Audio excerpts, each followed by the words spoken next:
बेटियां जो ब्याही जाएं मुड़ती नहीं हैं। 8 घंटे की ड्यूटी के बाद आराम का हक पुरुष को है तो स्त्री को भी है।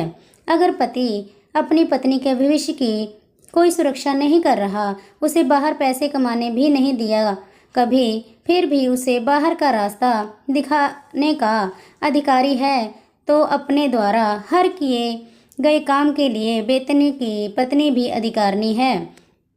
स्वास्थ्य अदालत में आज पति शाश्वत की डाइवोर्स एप्लीकेशन के विरुद्ध एक एक तथ्यों की तैयारियों के साथ बड़े सहित भाव से अकेले खड़ी थी। उसके विपरीत शाश्वत के चेहरे पर हवाइयाँ सी उड़ रही थी, जबकि उसके समीप खड़े उसके माता पिता, भाई बहन सभी उसे उकसाते, कभी हौसला देते हुए धीरे धीरे सीटों पर बैठ गए थे। जज साहब आ गए और कोर्ट की कार्यवाही आरंभ हो गई। जिरह शुरू हो गई थी। मिस्टर शाश्वत, आपने 15 साल शादी के बाद पत्नी स्वास्थ्य से तलाक लेने का फैसला किया, जबकि 6 महीने हो गए आपने अभी तक स्वास्थ्य जी पर लगाए अपने सभी आरोपों के लिए कोई ठोस प्रमाण नहीं दिया। बेवफा, बदचलन, घर परिवार व बच्चों के प्रति लापरवाह, उनका अमर्यादित व्यवहार, अपने मायके के प्रति असीम लगाव के आगे ससुराल को कुछ न समझना, आदि आदि जी के अलावा शाश्वत कुछ बोल ना पाया। जी मुझे मालूम है जज साहब, इन्हें कोई सबूत नहीं मिलेगा, क्योंकि सबूत सच को ही मिलते हैं, झूठ को नहीं। पर फर्क क्या पड़ता है, मैं तो तलाक के लिए तैयार हूँ। पूछें जज साहब, जब ये तलाक के लिए तैयार है तो घर से अब तक गई क्यों नहीं? तलाक के लिए 6 महीने अलग रहने का जो प्रावधान है, क्या यह भी प्रावधान है कि पत्नी ही घर से अलग कहीं और जाकर रहे? अपने दम पर बिना पैसे क्यों जाए? कमाल है, वह पति का ही घर है, वह क्यों जाएगी? शाश्वत का वकील झुंझलाया था। वह तो पत्नी शरणार्थी हुई, पहले लड़की लड़के का विवाह करवाए, अपना घर, रिश्तेदार, नाते, सुख सुविधाएं छोड़े, बच्चे पैदा करे, घर को सही चलाने के प्रोसेस से में सालों सारे जरूरी गैर जरूरी काम बनाम ड्यूटी पति व घर वालों की इच्छा से करती रहे, बिना पैसे के। सच है, इससे सस्ती काम वाली कहाँ मिलेगी जो कैश नहीं, सिर्फ से और सिर्फ सो कोल्ड घर वालों के रहमो करम पर रह रही होती है। यह मायके और ससुराल दोनों पक्षों द्वारा विवाह के पहले क्यों नहीं क्लियर कर दिया जाता? तब तो सुहावने ख्वाब दिखाकर एक साथ सम्मान के साथ सिंहासन पर बैठा दिया जाता है, झूठे सात वचन दिलवा दिए जाते हैं, बाद में उसे जाने कितने नए वचनों में उसे बांधा जाने लगता है, जैसे नौकरी नहीं करना, जहाँ जो हम कहें वही करना होगा, जो जहाँ बनता रहा है वही तुम्हें बनाना खाना होगा, नॉनवेज नहीं खाती हो भी हमारे लिए बनाना तुम्हारा धर्म है। कहीं कहीं तो खिला भी दिया जाता है कि ये भला कौन सी बात है, पति के लिए इतना नहीं कर सकती? यह मांसाहारी पत्नी है और पति घर वाले नहीं, तो उसे भी छोड़ने पर ही मजबूर कर दिया जाता है। मायके वालों की कभी कलात मेहमान नवाजी करने में सबकी त्योरियां चढ़ जाती हैं, सबको अखरने लगता है। कुछ भी खर्च करने से पहले अनुमति लो, ससुराल वालों का या पति का एक एक रुपए का हिसाब लेना हृदय बींध कर रख देता है। इतना विश्वास नहीं कि कुछ बिल्कुल गैर जरूरी खर्च नहीं करेगी, यहाँ जाओ वहाँ मत जाओ, ये क्यों वो मत करो, ऐसे बैठो, ऐसे पहनो, ये रंग ये ड्रेस नहीं पहनो, तो ये व्रत उपवास जरूरी है यहाँ, या तुम्हारा पूजा पाठ इतना पखंड जहाँ नहीं चलेगा, तुम्हारे मायके वाले यहाँ नहीं आएंगे, तुम मेरी इजाज़त के बिना किसी से मिलने नहीं जाओगी, हमारी मर्जी के बिना कुछ नहीं करोगी, आदि आदि। क्या लड़की को अपने घर के नाम पर ससुराल बनाम पर जेल भेजा जाता है? आप कहना क्या चाहती हैं? मतलब ये वकील साहब, वह घर पत्नी का भी होता है, ऐसा ही लड़की को शादी से बहुत पहले ही बल्कि होश संभालते ही बेटियों को जता दिया जाता है कि वो उनके पास पराई अमानत हैं। उन्हें विवाह कर अपने घर जाना होता है। पूरे समाज में ये क्यों बेकार में नाटक खेला जाता है, जबकि सच तो ये है कि यहाँ लड़की का कोई स्थायी घर ही नहीं होता। मोहतरमा, आप खामखा अदालत का वक्त जाया कर रही हैं। जमाने से चला आ रहा दस्तूर है, बेटियों की ही विदाई होती है। ठीक फरमाया आपने। तो वह विदा कहाँ के लिए की जाती हैं? अपने घर के लिए ही ना, पराए घर के लिए तो नहीं। तो फिर तलाक के लिए वह ही जाए क्यों? और जाए तो कहाँ? सड़क पर?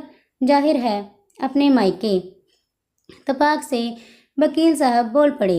वाह वाह, कहाँ वहाँ, उस घर में जिस घर को समाज ने विवाह के बाद पराया बना दिया। समाज में ससुराल से ही लड़की की अर्थी निकलने की बात ही बार बार दोहराई गई। आपसी समझौते से ही विवाह के पश्चात वह सारी जिंदगी के लिए अपने पिता का घर छोड़कर पति के साथ अपना नया घर बसाने आती है।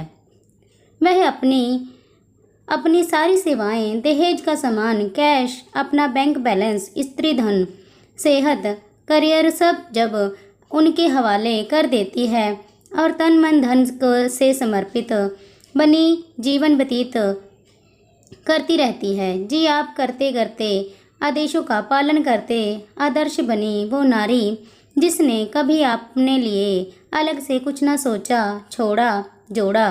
तो रिहाइश का जीवनायापन का, मुकदमे के खर्च का इंतजाम किसे करना चाहिए? उसके मायके वालों को। तब भी उनका ही दायित्व कैसे? निष्ठुर समाज की दोहरी मानसिकता, समाज की चालाकी देखिए। सारे बलिदान, त्याग अर्थ के नाम। लड़की ही शादी में विदा होकर अपना घर परिवार, सुख सुविधा छोड़े, जबकि लड़का नहीं। दबाव रहता है विवाह का सारा खर्च लड़की के माँ बाप करें, लड़के के नहीं। दान दहेज भी लड़की वाले करें, लड़के वाले नहीं। पर अधिकार उसकी सब चीज़ों पर उनका है। घर परिवार के लिए अपना करियर लड़की ही छोड़े, चाहे वह डॉक्टर, इंजीनियर, आर्किटेक्ट, अध्यापक या आप जैसे वकील ही क्यों ना हो। बच्चे को 9 महीने गर्भ में रखने की कवायद, जन्म देने की असहनीय पीड़ा मानव प्रकृति प्रदत्त है, लड़की को ही सहना है। परंतु बच्चे के जन्म के समय लड़की मायके जाए ताकि मायका ही सारा खर्च उठाए, वहीं उसकी सारी देखभाल करे, ये कहाँ का न्याय है? बीमारी इलाज करवाना है तो उसकी सहूलियत के बहाने उसे उसके मायके भेज देना कि उससे कोई परेशानी, खर्च, सेवा पति या ससुराल के मत्थे ना पड़े। बच्चे के जन्म के असहनीय दर्द प्रक्रिया के पश्चात अपने क्षीण शक्ति देह की परवाह किए बिना भी वो भरपूर प्यार उड़ेलती बच्चे परिवार की हर ज़रूरत सुख का पूरा ध्यान रखती है। इसीलिए नहीं कि वह पति और घर वालों की पैसों पर रखी नौकरानी है, बल्कि इसीलिए कि वह माँ है, कोई सैरोगेट मदर नहीं कि बच्चा पैदा किया और अपने पैसे लेकर चलती बने। कितने ही काम किए उसने, पर किसी ने उसकी कैश कमाई के बारे में नहीं सोचा। यदि अपनी ज़रूरत के लिए उसे मांगना पड़े या मोहताज से महसूस कराया जाए तो ऐसे काम करे ही क्यों? ये कौन से एक तरफा नियम संस्कार हैं जिनमें खाली पत्नी ही पिसती रहे और पति और उसके घर वाले जब चाहे तब उम्र के किसी भी पड़ाव पर उसे घर से बाहर निकल जाने को कह दें और इस बात के लिए कानून भी उनका साथ देने लग पड़े, तो ये कहाँ का न्याय है? दर्द के उस पैमाने से पार जिसके बाद पुरुष जीवित नहीं रह पाता, उससे कहीं ज़्यादा दर्द को झेलकर स्त्री शिशु को जन्म देती है। नित्य बच्चे की शिशु पोटी से लेकर घर के सारे और जॉब्स की जिम्मेदारी वह स्त्री के नाम कर दी जाती है। खाना, बर्तन, कपड़े, घर, बुजुर्ग, बच्चे, देखभाल, मेहमान की आवभगत, घर बाहर सब चकाचक रखे स्त्री, पर ना तो मैनेज करने के लिए पैसे उसे मिलने हैं, ना अपने आपके हिसाब से घर भी उसका है। ऐसी दशा है कि कभी भी उसका पति ससुराल उसे बाहर का रास्ता दिखा सकता है। किसी भी उम्र में कमाल है इस समाज और उसके कानून का। नहीं, फिर क्या गलत कर रही है वह लड़कियां जो शादी के बाद अपना करियर, अपनी ज़रूरत, अपनी खुशी, अपने भविष्य को ही प्राथमिकता देती हैं, क्योंकि इज्जत, मोहब्बत, ज़रूरत भर की दौलत और घर की स्थायी सुरक्षा कुछ भी तो नहीं दी जा रही। यहाँ शादी के पश्चात उन्हें सब अस्थायी है, यहाँ उसका वजूद तक। लड़की, लड़के, माता पिता रिश्ते नातों को अपना ले, पर लड़के को लड़की के माता पिता को माँ जी, पिताजी, मम्मी जी, पापा जी कहने में शर्म महसूस होती है। बात बात पर मायके वालों को उलाहने ताने किस लिए? इज्जत प्यार पाने का हक क्या केवल लड़के वालों को होता है? अक्सर तेरा बाप, तेरा भाई, साला, ऐसे बात की जाती है। मजाक मखौल हर समय, भद्दे चुटकुले जोक्स सब पत्नियों के लिए, किंतु पति पर संस्कार या कानून की कोई नकेल नहीं है। कभी लड़का ना होने पर पत्नी को प्रताड़ित किया जाता है, तो कभी उसकी कन्या भ्रूण को वंश के नाम पर कोख में ही मार ही दिया जाता है। हर जाति सहे लड़की बिना बात, बिना तर्क के।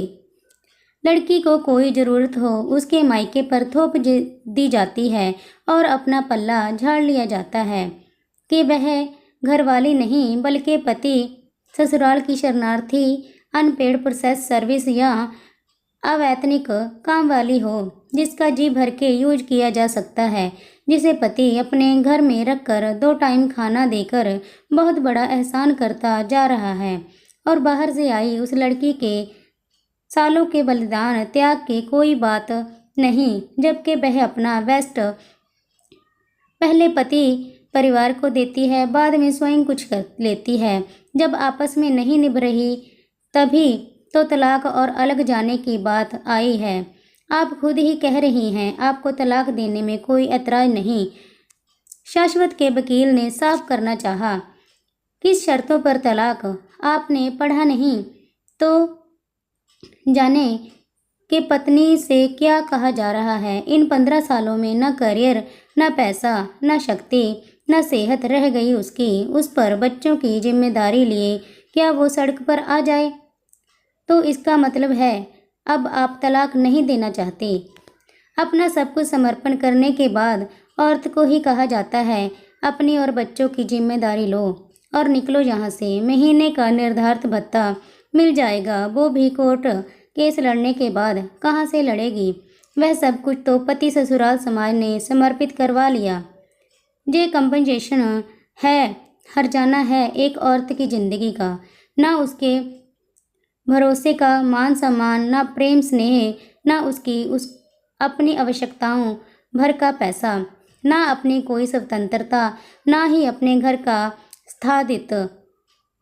बस पत्नी बनाकर लड़की को बांधी दासी या कनीजों बनाकर रखा गया है। प्राचीन राज्यों मुगलकों की तरह ही उनसे कोई खास फर्क नहीं है इनमें। भाई वाह, उसने ताली बजाई थी। कानून ने दे तो दिया। अब मायके की प्रॉपर्टी पर हक, मकान पे हक, औरत वहाँ जाकर आराम से रह सकती है। खूब चालाकी से बनाया गया है ये भी कानून। मैं तो हैरान हूँ बनाने पास करने वाले महानुभावों की बुद्धि पर। आप समझ रही हैं अदालत में खड़े होकर आप अदालत और कानून की तौहीन नहीं कर सकती। वह वकील साहब, हम औरतों के लिए कानून बना है, हमें उसके लिए अपने विचार रखने की भी स्वतंत्रता नहीं देंगे? आप बताइए जज साहब। उसने जज साहब से सीधा ही पूछ लिया। इन्हें बोलने दिया जाए। जज ने कहा, थैंक यू माय लॉर्ड।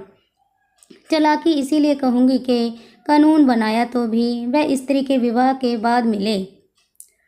अपने घर में क्यों नहीं हक दिया गया? अगर लड़की को पता हो कि ससुराल से कभी बोरी बिस्तर सहित निकाला जा सकता है और फिर अधिकार पाने के लिए केस लड़ना होगा, तो वह शायद ही शादी करे, कर भी ले तो अपने लिए भी कुछ सोचेगी, पूर्ण संपूर्ण तो कभी नहीं करेगी। और फिर यदि मायके के घर में हक है तो वह करियर, घर सब कुछ छोड़कर शरणार्थी सेवा बनाम पत्नी बन दूसरे के घर जाए ही क्यों। दूसरी बात, 5, 10, 20, 40 साल बाद मायके वाले, जिनके लिए इन सालों में मेरे द्वारा कुछ ना किया गया, ना अपने द्वारा कोई सेवा दी गई, फिर भी उन्होंने अपने स्नेह की वर्षा से हमें कभी वंचित नहीं किया, हमेशा वक्त पर खड़े रहे, अड़िग, भावनात्मक, सबल, सुरक्षा बने रहे। वह जिन्होंने हमारी खुशी की खातिर अपनी ज़रूरतें भी कुर्बान कर दी।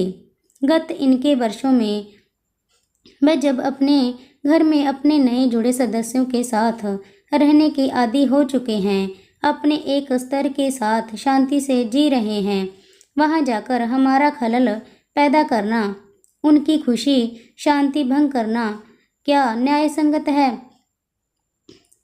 जबकि इतने सालों पति पर परिवार को अपना सब कुछ दिया, इस नए कानून ने फिर लड़के को, उसके परिवार को ही प्राथमिकता दी, उसी का पक्षधर है।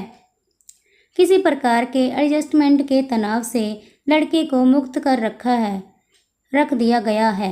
इसमें भी मतलब ये कि यदि किसी उम्र में भी झेलना हो तो झेले लड़की और लड़की का परिवार। यह पक्षपात नहीं तो और क्या है। कानून बनाते समय कुछ एक माँ और बहू को भी बिठा लेते तो अच्छा होता। मैं अपना बुरा भला बता सकती थी।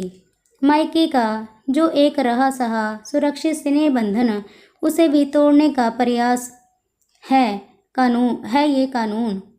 लड़की रिश्ते खराब करके मायके के मकान में भी हिस्सा नहीं चाहेगी, जबकि पति और परिवार उसे उकसाते देखे जा रहे हैं। हिस्सा तो वहाँ मिलना चाहिए जिनके लिए अपना सब कुछ समर्पित किया, जहाँ वह विवाह के बाद आई हैं, उसका अपना घर, जहाँ उसने उस घर के वंश वारिश को अपनी कोख से जन्म दिया है। स्थायी सम्मानित हिस्सा उसे वहाँ मिलना चाहिए जहाँ उसका दहेज, पैसा, करियर, सैलरी, सेवा सहित रिश्ते, चैन, अधिकार सब कुछ ले लिया जाता है। सम्मान, आत्मसम्मान, प्रेम, विश्वास, सुरक्षा, इतना ही तो चाहती थी एक स्त्री। विवाह से इसके बदले में समर्पिता बन सारे जीवन प्रेम पूर्वक निष्ठा से अपनी सेवाएं देती रहती है। असहनीय दर सहकर बच्चे वारिश को जन्म देती है, जी जान से उसे पालती पोसती है। उनके एवज में वह कुछ नहीं मांगती, इसी का लाभ उठाया जाता रहा है। कोई कॉन्ट्रैक्ट नहीं बनाया गया आज तक। हम लड़कियां मूर्ख बनकर अपने को रानी समझते हुए बाजे गाजे के साथ दुल्हन बनी, एक नाव से दूसरी नाव पर अधिकार के साथ सुंदर जीवन जीने के सपने दिखाते हुए बलिदान के लिए कुदा दी जाती हैं। और यही कहा जाता है कि फसलें जो काटी जाएं उगती नहीं हैं, बेटियां जो ब्याही जाएं मुड़ती नहीं हैं। जन्म से 20-25 वर्ष जिस नाव पर बिताया, वह नाव तो छुड़ा दी जाती है, वो दूर निकल गई। जब दूसरी नाव के अनुसार अपने को ढाल लिया, तो क्यों अब सालों बाद पहली नाव पर वापसी द्वारा वह मायके में बेटियों के अधिकार की बात कानून कह रहा है, तो कैसे संभव है। बीच इतने सालों की उम्र की लंबी नदी दूरी, क्या वही परिस्थितियां रह गई होती हैं। अब जब विवाह अपनेपन की भावनाओं का बंधन नहीं रह गया, तो क्यों नहीं एक लीगल कॉन्ट्रैक्ट के तहत शादी का कानून बनाया जाए। ये समझ क्यों नहीं आता। ये फेरे, मंत्र, 7 वचन बस उसी समय दिखावे, आगे सब नाटक है। आदमी जीवन में कभी औरत को अपने आगे नहीं चलने देता। ज़्यादातर औरतें डरी सहमी अनुगामिनी ही बनी घुमाई जाती हैं। विवाह सिंहासन पर तो बराबर से बिठाया जाता है, परंतु गृह प्रवेश के बाद औरत को जल्द ही उसकी असली औकात दिखा दी जाती है। इससे तो अच्छा है शादी के पहले ही बता दें ये इतने काम हैं, उनके एवज में ये दिया जाएगा। लड़की को तभी क्लियर हो जाए कि वो इस रिश्ते को स्वीकार करना चाहती भी है या उसे मंजूर नहीं। यह क्या कि अभी सिंहासन पर साथ बैठा लो, फिर उसे पैरों की जूती दिखाओ या बना दो। शादी के समय लड़के लड़की दोनों को आपसी और एक दूसरे की औकात व इच्छा स्पष्ट होनी चाहिए, जिसका सम्मान होना चाहिए, तभी विवाह की मंजूरी दी जानी चाहिए। शादी के बाद जबरन लड़की की नौकरी छुड़वा दें या करवाने लगें इसीलिए कि पति की मर्जी है, तो यह बिल्कुल अनुचित है। 8 घंटे की ड्यूटी के बाद आराम का हक पुरुष को है तो स्त्री को भी है। अगर पति अपनी पत्नी के भविष्य की कोई सुरक्षा नहीं कर रहा, उसे बाहर पैसे कमाने भी नहीं दिया गया कभी, फिर भी उसे बाहर का रास्ता दिखाने का अधिकारी है, तो अपने द्वारा हर किए गए काम के लिए वेतन की पत्नी भी अधिकारिणी है। जो सेवाएं उससे ली जाती हैं, पति को उसका वेतन उसे देना होगा, जैसे पति को समय से मिल जाता है, कम से कम 8 घंटे की ड्यूटी का, जिससे वह भी आत्मनिर्भर बन सके और बाहर जाकर कमाने में घर परिवार और बच्चों की परवरिश को भी उसका अभाव ना झेलना पड़े। जैसे कानून द्वारा विवाह की उम्र निर्धारित कर दी गई है, ठीक वैसे ही बिना आर्थिक आत्मनिर्भरता के विवाह दंडनीय अपराध घोषित कर दिया जाना चाहिए, पर नहीं उल्टे पुल्टे कानून पारित कर दिए जाते हैं। कौन से उल्टे कानून मैडम? ये क्या है? कुंवारे लड़के लड़की के लिए लिविंग रिलेशन को भी आज कानून से मान्यता मिल गई है। ऐसे ही विवाह के बाद भी पर पुरुष पर स्त्री के साथ रहने को कुछ दिनों में कानून से मंजूरी मिल जाएगी, तो क्या आश्चर्य? कहाँ रह जाएगी भारतीय संस्कृति? कहाँ जाएंगे भारतीय संस्कार? पति पत्नी के पावन रिश्ते की महत्ता, गरिमा, बच्चों पर माता पिता के आदर्श प्रभाव, कानून तो ऐसे ही बनते जाएंगे स्त्रियों के लिए, और स्त्रियां ऐसे ही झेलती रहेंगी। यदि कानून बनाने ही हैं तो भारतीयता की दृष्टि से स्त्रियों की भलाई तो उनमें निहित हो। बस मुझे और कुछ नहीं कहना है जज साहिब।